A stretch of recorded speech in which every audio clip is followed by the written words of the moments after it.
Morning class. तो जो आज का हमारा टॉपिक है वो है रेस्पिरेटरी ट्रैक इन्फेक्शन। ठीक है, तो रेस्पिरेटरी ट्रैक इन्फेक्शन होता क्या है? रेस्पिरेटरी ट्रैक इन्फेक्शन आपका जो आपके लंग्स से रिलेटेड जितने इन्फेक्शन होते हैं वो आपके इन्वॉल्व होता है रेस्पिरेटरी ट्रैक इन्फेक्शन में। तो इसको जो इन्फेक्शन है उसको दो तरीके में कैटेगराइज किया गया है। Excuse me. इसमें जो अपर पार्ट है that is called upper respiratory infection and lower part is called lower respiratory infection. देख सकते हैं अपर रेस्पिरेटरी इन्फेक्शन में किस किस चीज़ों इसके वजह से इन्फेक्शन हो सकता है। हमारा साइनस नेजल कैविटी में हो सकता है, नॉस्ट्रिल में हो सकता है, oral cavity, tongue, epiglottis, larynx, trachea, nasopharynx, uvula, tonsil, auditory tube, pharynx, oesophagus. ठीक है, और जो हमारा लोअर रेस्पिरेटरी ट्रैक है वो वहाँ पे कहाँ कहाँ में हो सकता है? हमारा लैरिंक्स, ट्रैकिया, हमारे जितनी ब्रोंकाई है सेकेंडरी, टर्सरी और प्राइमरी, और हमारे एल्वुलाई में। ठीक है, तो ये हमारे दो जो हमारे इन्फेक्शंस होंगे अपर में और लोअर में, उसके हम कैटेगराइज करेंगे। उनमें कौन कौन सी हमारी जो डिजीज़ है वो हम पढ़ेंगे। तो जो अपर रेस्पिरेटरी ट्रैक है उसमें देखिए मैंने लिख रखा है कि ज़्यादातर इन्फेक्शन नोज, साइनस, फेरिंग्स और लैरिंग्स में होता है। ठीक है, जिसमें हमारे जो कॉमनली बीमारी हो जाती है वो tonsillitis, pharyngitis, laryngitis, sinusitis, otitis media और कॉमन कोल्ड हो सकता है। ठीक है, ये हमारा अपर रेस्पिरेटरी ट्रैक में इन्फेक्शन होने का तरीका। जो हमारा बैक्टीरिया वायरस है या हमारा डायरेक्ट हैंड कांटेक्ट में आते हैं या ड्रॉपलेट इन्फेक्शन में आते हैं, फिर वो हमारे नाक में घुसते हैं, फिर हमारे इम्यून डिफेंस को वो कम करते हैं। ठीक है, हमारी इम्यूनिटी को वो कम करते हैं। और हेयर लाइनिंग जो ट्रैप होता है हमारे नेजल कैविटी के अंदर, उस ट्रैप में ये अगर ट्रैप हो गए तो ठीक है, नहीं ट्रैप हुए तो क्या होगा? ये अंदर चले जाएंगे। जो हमारी म्यूकोसा मेम्ब्रेन है हमारी नोज नेजल कैविटी में, ठीक है, उस म्यूकोसा मेम्ब्रेन में जाकर ये स्टिक कर जाएंगे। उसके बाद जो हमारा फेरिंग्स का जंक्शन है वहाँ पर ये पहुँच जाएंगे, हमारे थ्रॉट में ही पहुँच सकते हैं और ट्रांसपोर्ट होके फेरिंग्स और देन हमारे इम्यून सिस्टम को बिल्कुल लोअर डाउन कर देंगे। और जिससे क्या होगा? हमारा स्वेलिंग हो सकती है, रेडिडोज हो सकती है, और क्या हो सकता है? हमारा म्यूकस सिक्रीशन हो सकता है। ठीक है, ये हमारा है अपर रेस्पिरेटरी ट्रैक कैसे हमारा काम करता है, इसका पैथोफिजियोलॉजी है ये। अब बात करते हैं लोअर रेस्पिरेटरी ट्रैक की। तो लोअर रेस्पिरेटरी ट्रैक में जितने भी हमारे लोअर पार्ट में जो हमारा ट्रैकिया के बाद स्टार्ट करते हैं, जैसे लैरिंग्स, फेरिंग्स, ठीक है, ब्रोंकाई, ये सब जो होते हैं वो जो हमारे लोअर रेस्पिरेटरी ट्रैक में स्टार्ट करते हैं। ठीक है, उनमें कौन कौन सी बीमारी हो सकती है उन्हीं से रिलेटेड, जैसे ब्रोंकाइटिस, लैरिंगिटिस, निमोनिया, लंग्स एब्सेसिस, ठीक है, और आपका कैंसर भी, और आपके एम्फाइसेमा। तो ये सब जो बीमारियां हैं जो लोअर रेस्पिरेटरी ट्रैक इन्फेक्शन में आती हैं, ठीक है, जिसकी वजह से हमें ज़्यादातर इन्फ्लेमेशन और बड़ी बीमारियां देखने को मिलती हैं। इसका क्या पैसेज है? इसका पैसेज है कि ज़्यादातर हमारे हेल्थ केयर सिस्टम, ठीक है, और हमारे स्मोकिंग और कोई माइक्रो ऑर्गेनिज्म जो हमारी बॉडी के अंदर जाता है इन्फ्लेमेशन करता है। ठीक है, जिस इन्फ्लेमेशन के कारण जो हमारी जो 3 केमिकल सब्सटेंस रिलीज होते हैं, ब्रेडिकाइनेंस, हिस्टामिन्स और प्रोगेस्टेरोन, इसके वजह से हमारी कैपिलरी परमेबिलिटी क्या होता है? इंक्रीज़ हो जाती है। हमारा ब्लड जल्दी जल्दी ऑक्सीजन को लेता है और CO2 जल्दी जल्दी छोड़ता है। इसके वजह से हमारा सेलुलर एक्सुडेशन हो जाता है, बिल्कुल फ्लूइड बिल्कुल नॉर्मली जो हमारा फ्लूइड रहता है सेल के अंदर, जो हमारा साइटोप्लाज्म है, वो क्या होता है कि हमारा ज़्यादा बाहर निकलने लगता है या ज़्यादा कम अंदर आने लगता है, जिसके वजह से क्या हो जाता है? हमारा म्यूकस मेम्ब्रेन में एडिमा हो जाता है। एडिमा मतलब स्वेलिंग आ जाती है। हाँ, तो क्यों स्वेलिंग आ जाती है? क्योंकि उसमें हाइपर सिक्रीशन हो जाता है, म्यूकस का बहुत ज़्यादा सिक्रीशन होने लगता है, तो वो उसी वजह से उस सेल में वो उसका सिक्रीशन बढ़ने लगता है। तो धीरे धीरे बढ़ने के कारण वो स्वेल की तरह दिखने लगता है और हमारा कफ बढ़ जाता है, जिसके वजह से हमें लोअर ट्रैक इन्फेक्शन हो जाता है। ये हमारी पैथोफिजियोलॉजी थी लोअर ट्रैक इन्फेक्शन की। अब जो रेस्पिरेटरी सिस्टम डिसऑर्डर्स हैं दोनों से रिलेटेड जो है हमारा, दोनों में जो हमने कंबाइन करके आपको पढ़ाने हैं, चाहे वो अपर रेस्पिरेटरी ट्रैक हो चाहे वो लोअर रेस्पिरेटरी ट्रैक हो, उसमें ये 10 जो आपके सिलेबस में जो 10 ये आपकी बीमारियां हैं जो डिजीज़ हैं रेस्पिरेटरी को लेके, bronchitis, pneumonia, bronchiolitis, asthma, tuberculosis, COPD, lung cancer, emphysema, pleural infusion और लंग एब्सेसिस, ये सारी बीमारियां आपको पढ़नी है जो आपके रेस्पिरेटरी सिस्टम में रिलेटेड है। ठीक है, जिसमें हम सबसे पहले स्टार्ट करेंगे ब्रोंकाइटिस।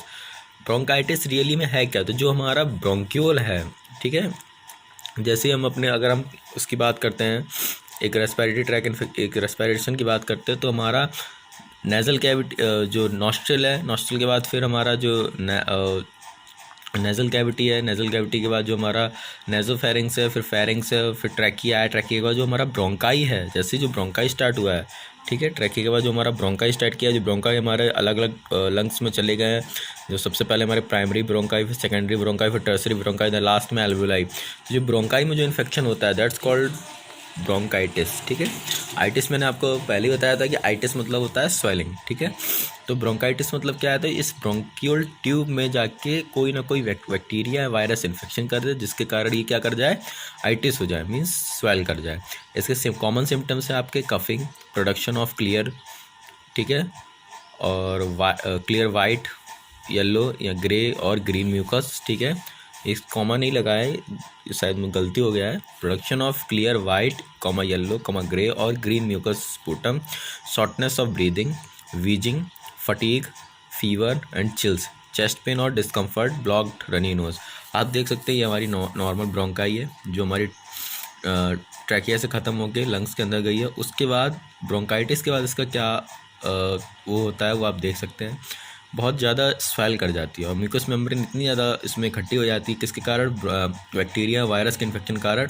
इसके वजह से ये हमारा जो हमारा एक्सचेंज ऑफ गैसेस का जो हमारा रोल है लंग्स का, उसमें ये बहुत ज़्यादा क्या करता है, प्रॉब्लम क्रिएट करता है।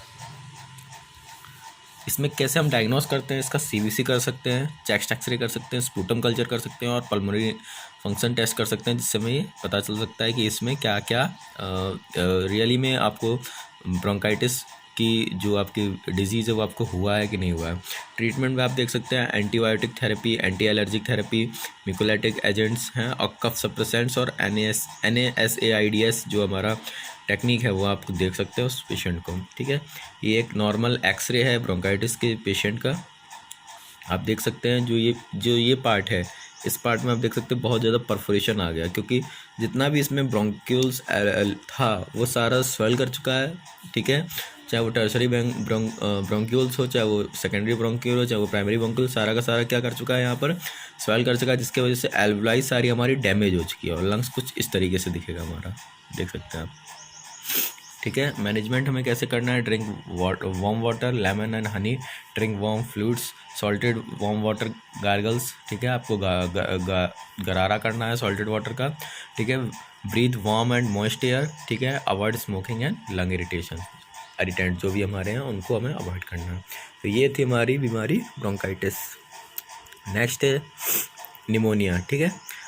निमोनिया कैसे होता है, जब भी हमारा बॉडी में कोई भी इन्फेक्शन हो, इन्फेक्शन ज़्यादातर हमारे पैथोजेंस जो हमारे हैं वो हमारे माइक्रो ऑर्गेनिम्स ही हैं जो हमारी बॉडी में जाते हैं through the nasal cavity, nostril, और जाके हमारी जो हमारा लंग्स है उसमें जाके इन्फेक्शन करते हैं। तो यहाँ पर क्या होता है, जो भी हमारा इन्फेक्शन आया अब वो जाके कहीं भी लैरिंग्स, pharynx, nasal cavity, trachea, bronchi में नहीं, जो सीधा हमारा अफेक्ट करेगा जो हमारी एयर सेक्स है, जो हमारी एल्वुलाई हैं उनको। ठीक है। उनमें जाकर ये बैक्टीरिया वायरस जाके क्या होगा, जाके पहुँचेगा और वहाँ पर इन्फेक्शन करेगा। आप देख सकते हैं ये आपका लंग्स का स्ट्रक्चर है। ठीक है। हमारा नॉस्ट्रल से गया, फिर नेजल कैविटी से गया, फिर आपका फेरिंग्स से गया, फिर ट्रैकिया से गया, फिर ब्रोंकाई में आया, फिर ब्रोंक्यूलस में आया, सेकेंडरी ब्रोंकाई, फिर टर्सरी ब्रोंकाई में, लास्टली ब्रोंकाई ट्यूब जहाँ पर एल्वुलाई में खुलती है वहाँ पर ये जाकर ये आपका जो भी आपका बैक्टीरिया था या वायरस था वहाँ पर जाकर वो इन्फेक्शन करता है। दो तरीके के निमोनिया होते हैं, एक माइकोप्लाज्मा निमोनिया और एक स्ट्रेप्टोकोकस निमोनिया। ठीक है। इसमें सिम्टम्स जो आपके निकल के आते हैं वो आते हैं कफ, चेस्ट पेन, फीवर और डिफ़िकल्टी इन ब्रीदिंग। आप यहाँ पे स्ट्रक्चर में देख सकते हैं जो भी आपने एयर लिया है वो गया है आपका लंग्स में। एक नॉर्मल आपके एल्वुलाई था, जो भी आपने एयर लिया है वो पहुँचा यहाँ पर। एक आपका निमोनिया का जो पेशेंट है उसमें क्या होगा, उसके एल्वुलाई में क्या होगा, फ्लूइड भर जाएगा। ठीक है। उस फ्लूइड के कारण क्या होगा, हमारा ऑक्सीजन और CO2 का क्या होगा, एक्सचेंज नहीं हो पाएगा ठीक से। तो इसीलिए इसका जो सबसे मेन जो आपका आता है वो आता है डिफ़िकल्ट ऑफ ब्रीदिंग। ठीक है। अब इसका ट्रीटमेंट कैसे हो सकता है, एंटीबायोटिक दे सकते हैं। ठीक है। या तो टैबलेट और लिक्विड के फॉर्म में, पेन रिलीविंग मेडिकेशन दे सकते हैं, पैरासीटामोल टू रिड्यूस फीवर। ठीक है। सीवियर ट्रीटमेंट में आपके एंटीबायोटिक्स हैं जो इंट्रावेनसली दिए जाते हैं। ठीक है। ऑक्सीजन थेरेपी है, फिजियोथेरेपी है और इंट्रावेनस फ्लूइड है, ये सब आपके निमोनिया के पेशेंट को दिया जाता है। ये आप देख सकते हैं निमोनिया का चेस्ट एक्सरे। देखिए इधर के जितने भी एल्वुलाई हैं उसमें इतना फ्लूइड भर चुका है कि वो एक्सरे में एल्वुलाई और उसका लंग्स दिखाई ही नहीं दे रहा है। आप देख सकते हैं इस साइड का भी। ठीक है। डायग्नोस कैसे किया जाता है? ब्लड टेस्ट किया जाता है, स्पुटम टेस्ट किया जाता है, एक्सरे किया जाता है, सीटी स्कैन किया जाता है, नेजल और थ्रोट स्वैब किया जाता है। फिजिकल एग्जामिनेशन इसका निमोनिया का कैसे किया जाता है? फिजिकल एग्जामिनेशन में जो पेशेंट है उसको देख के ही बता सकते हैं कि कैसे उसको निमोनिया। तो उसमें swollen and redness inside the wall of nasal cavity, उसकी नाक के ऊपर सूजी होगी और नेजल कैविटी में क्या होगा, बहुत सारी मोटी बॉल बन के तैयार हो गई, जिसकी वजह से सांस लेने में उसको प्रॉब्लम हो रही होगी। रेडनेस ऑफ थ्रोट में उसके बहुत ज़्यादा रेडनेस होगी। इलार्जमेंट ऑफ टॉन्सिल, जो टॉन्सिल है उसका वो बहुत ज़्यादा बड़ा हो चुका होगा और टॉन्सिल से एक वाइट सिक्रीशन हो रहा होगा, उसके लिम्फ नोड भी बड़े हो चुके होंगे, ठीक है। और रेडनेस ऑफ आई, उसकी आंख लाल हो चुकी होगी। और फेशियल टायर्डनेस, उसको बहुत ज़्यादा थकावट हो चुकी होगी। और जो हमारी ब्रीदिंग है, सबसे जो मेन प्रॉब्लम है उसको ब्रीदिंग में बहुत ज़्यादा शॉर्टेज हो चुकी है, डिफ़िकल्टी हो रही होगी। ये हमारे फिजिकल एग्जामिनेशन थे निमोनिया के, ठीक है। इसमें कौन कौन से हम फिजियोलॉजिकल ट्रीटमेंट देंगे निमोनिया में? ये हमारे फार्माकोलॉजिकल ट्रीटमेंट देंगे। हमारे कुछ ड्रग्स हैं जो उस पेशेंट को दिए जाते हैं, और ये हमारे कुछ एंटीबायोटिक्स हैं जो उस पेशेंट को दिए जाते हैं। सिप्रोफ्लॉक्सिन है, अमीनोसिक्लिन है, टेट्रासाइलिन है, एंटीसिविस है, स्टेरॉइड्स है, और आपके डिगोजिनेटेंट्स है, ठीक है। अब आते हैं हम नेक्स्ट, हमारी जो डिजीज़ है ब्रोंकाइटिस, ठीक है। ब्रोंचियोटाइटिस में अब आप देख सकते हैं यहाँ पर क्या है, wedding and destructions of Airways often cause by recurrent infection और इन्फ्लेमेशन। यहाँ पर जो हमारा ब्रोंकाई था, वहाँ पर क्या हुआ था, वो हमारा किसी बैक्टीरिया, और ब्रोंकाइटिस में क्या हुआ था, किसी बैक्टीरिया किसी वायरस की वजह से वहाँ पर स्वेलिंग हो गई थी सिर्फ। लेकिन यहाँ पर क्या होगा, उसका पूरा डिस्ट्रक्शन हो जाएगा, वो पूरी जो आपकी ब्रोंकाई है वो हमारी डैमेज हो जाएगी या डिस्ट्रॉय हो जाएगी, ठीक है। जैसे आप देख सकते हैं, जो भी हमारा नेज़ल कैविटी से और जो हमारा फेरिंग से ट्रैकिया और ब्रोंकाई से अंदर गया, जैसे ये ब्रोंकाई में गया तो वहाँ पर इतनी ज़्यादा आपका जो आपके पैथोजेंस हैं, माइक्रो ऑर्गेनिम्स हैं, जैसे कि हमारा क्या कहते हैं बैक्टीरिया, वायरस, वो जाके इतना इन्फेक्शन कर देंगे कि जिसके वजह से पूरा ब्लॉक हो जाएगा किसमें, ब्रोंकाई में, ठीक है। कॉजेज़ क्यों होता है? इम्यूनो डिफिशिएंसी कारण। बॉडी अगर पहले से जो पेशेंट है वो क्या है, हमारा इम्यूनो कॉम्प्रोमाइज होस्ट है, जिसका पहले से इम्यूनिटी डाउन है, उसमें ये जो आपकी डिजीज़ है वो होने के ज़्यादा चांसेस होते हैं। और कोई भी फॉरेन पार्टिकल ऐसा इनहेल कर लिया है जिसके कोई ट्रीटेड नहीं है, जैसे कि हमारा मान लीजिए कोई टीबी का जो हमारा बैक्टीरिया है, जैसे लाइक माइकोबैक्टीरियम ट्यूबरकुलोसिस, जिसका ट्रीटमेंट बहुत ही कम चांसेस होते हैं इस ट्रीटमेंट के, तो वो सारे अगर आपने इनहेल कर लिया है तो जिसकी वजह से क्या हो सकता है, हमारा ब्रोंकाई डैमेज हो सकती है, डिस्ट्रॉय हो सकती है, ठीक है। इनहेलेशन ऑफ हार्मफुल, और इसमें जैसे डस्ट पार्टिकल, जो हमारे बड़े डस्ट पार्टिकल हैं, ठीक है, वो अगर चले गए नाक में और हमारे ब्रोंकाई में जाकर अटक गए, तो जिसकी वजह से क्या होगा, शॉर्टनेस ऑफ ब्रीदिंग हो जाएगी और हमारी ब्रोंकाई डैमेज हो जाएगी, ठीक है। Inhalation of harmful chemicals and example ammonia, जैसे अमोनिया जो हमारा बहुत ज़्यादा हार्मफुल केमिकल, अगर अमोनिया प्योरली अमोनिया बनना फ्रेशली जो हमारा लैब में बनकर तैयार हुआ है अमोनिया, अगर आप उसको स्मेल कर लेंगे, इनहेल कर लेंगे, तो इसका स्मेल इनहेल इतना ज़्यादा खतरनाक रहता है कि आप बेहोश भी हो सकते हैं, आपकी ब्रोंकाई जो आपकी ब्रोंक्यूल्स है, आपकी फेरिंग से वो फट भी सकते हैं, ठीक है। इसका ट्रीटमेंट क्या है? एक्सरसाइज है, एंटीबायोटिक थेरेपी है, न्यूबलाइजेशन है, कॉर्टिकोस्टेरॉइड्स है, सर्जरी और एंटीज एलर्जिक, सारे आपके ट्रीटमेंट हैं। आपको डायग्नोज कैसे होता है? पेशेंट की हिस्ट्री से, सीटी स्कैन से, चेस्ट एक्सरे से, एंटीजन टेस्ट से और ब्रोंकोस्कोपी से आपको पता कर सकते हैं इसको ब्रोंकोटाइटिस है कि नहीं है।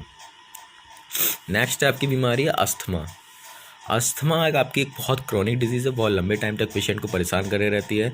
इसमें क्या होता है कि जो भी आपके एयर वॉल्स होते हैं वो इतना ज़्यादा सॉइल हो जाते हैं, ठीक है, जिसके वजह से आप ना कुछ खा पाते हैं आप, और ना आप कुछ निगल पाते हैं, और आपके लंग्स में बहुत कम एयर भर जाती है, क्योंकि ये जो हमारे ब्रोंकाइटिस हैं, ब्रोंकोल्स हैं और आपके ब्रोंक्यूलस हैं, मतलब जो आपकी ब्रोंकाई और सेकेंडरी ब्रोंकाई और टर्सरी ब्रोंकाई, इन तीनों में इतना ज़्यादा उनका म्यूकस मेम्ब्रेन इकट्ठा हो जाता है ड्यू टू पैथोजेंस या माइक्रो ऑर्गेनिम्स की वजह से, कि वो इतना ज़्यादा स्वेल कर जाते हैं कि उसमें एयर पैसेज इतना कम हो जाता है, प्रेशर इतना कम हो जाता है, जिसकी वजह से पेशेंट ठीक से सांस नहीं ले सकता, और उसका आउटब्रेक जो होता है एयर का वो बहुत ज़्यादा रिड्यूस हो जाता है। जैसे आप देख सकते हैं एक नॉर्मल आपका ब्रोंकाई है, धीरे धीरे उस ब्रोंकाई में क्या हुआ है, वॉल इन्फ्लेमेट कर गई है, बहुत ज़्यादा सूज गई है, उसका धीरे धीरे इतना सूज गई है कि इसमें इतना बहुत कम जगह रहता है इस ब्रोंकल के पैसेज में, ठीक है, जिसके वजह से पेशेंट सांस नहीं ले पाता है, डिफ़िकल्ट टू ब्रीदिंग हो जाता है।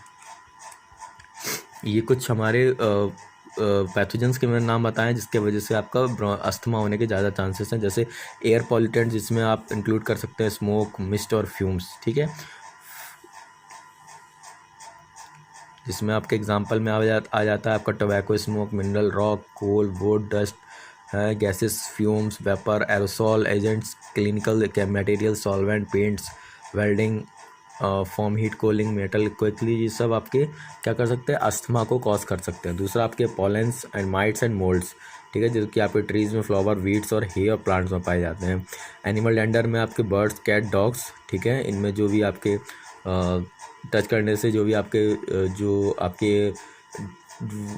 आपके फॉर्मेट्स निकलते हैं जिसके वजह से आपको अस्थमा की बीमारी हो सकती है। मेडिकेशन में आप मेडिकेशन के टाइम पे अगर आप एस्पिरिन और एंटी इन्फ्लेमेटरी ड्रग ज़्यादा खा रहे हैं तो उसकी वजह से भी आपको अस्थमा हो सकता है। फूड में अगर आप अंडा, वीट और नट्स ज़्यादा ले रहे हैं तो इसके वजह से भी, क्योंकि वीट होता है जो हवा में उड़ने लगता है, वीट को अगर आटा जो होता है वो हमारा अगर आप खा रहे हो वो पाउडर फॉर्म में अगर आपके नाक में चला गया तो क्या हो सकता है, उससे आपका अस्थमा केसेस बढ़ जाते हैं।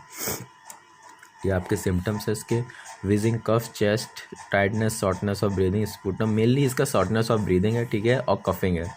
Asthma is cause a combination of genetic and environmental factor, क्योंकि सीधा एनवायरमेंटल फैक्टर पर डिपेंडेंट है कि अगर आपका एनवायरमेंट का जो फैक्टर है वो अगर गंदा है, आप जहाँ रह रहे हैं वहाँ पे पॉल्यूशन ज़्यादा है, डस्ट पार्टिकल ज़्यादा है, फॉर्माइट्स ज़्यादा है, ये सब ज़्यादा है, तो जिसकी वजह से आपको अस्थमा बहुत जल्दी हो सकता है।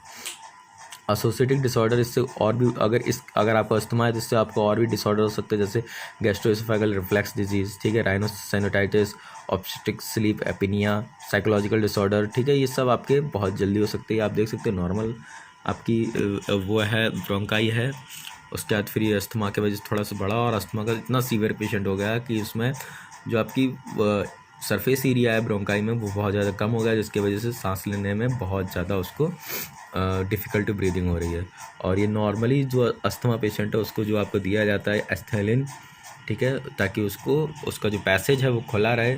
इसके वजह से, इस ड्रग के वजह से क्या होता है कि वो जो आपका ब्रोंकाई में जो आपका बहुत कम सरफेस एरिया हो गया है, इसके वजह से वो थोड़ा सा खुल जाता है, जिसके वजह से पेशेंट सांस ले सकता है जल्दी से जल्दी। ये आपका एक तरीके का क्या होता है, वैसोडाइलेशन में मदद करता है आपका और कंस्ट्रक्शन में मदद करता है ये आपका ट्यूब, ठीक है। बाकी टीवी नेक्स्ट क्लास में। ये मैंने आपको 5 टॉपिक पढ़ाए हैं, ठीक है, जो 5 टॉपिक आपको लिखने हैं और पढ़ने हैं, याद करने हैं, ठीक है। ब्रोंकाइटिस, निमोनिया, ब्रोंकियोटाइटिस, अस्थमा, 4 टॉपिक, इन चारों को आप पढ़िए, बाकी की 6 टॉपिक नेक्स्ट क्लास में। Thank you.